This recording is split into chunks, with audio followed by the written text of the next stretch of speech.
Okay, so we're now going to talk about the dip switch settings for the main Apex board.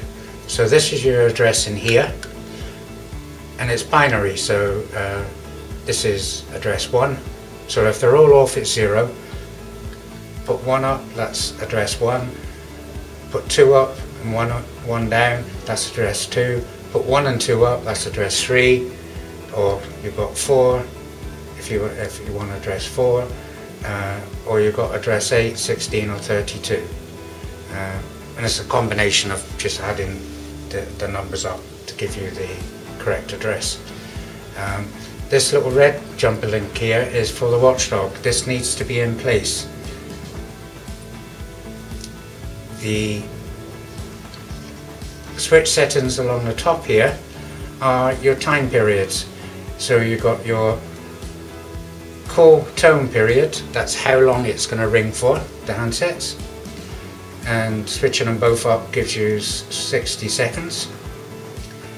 The next two is the call up period, which is how long a phone can stay live for once it's been called. The last two switches here are the speech time.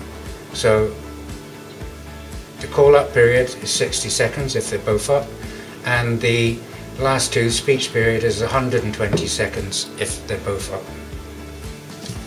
These ones here are, just be using the pen, these ones here are for functions that we have that we can enable within a system.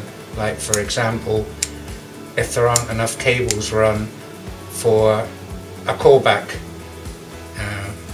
on a concierge system, we can link the callback to the DR line from the handset, and that saves one core.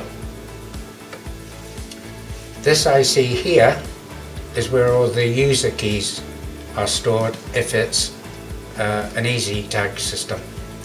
So all the key fobs, etc. are stored in here if they're user keys.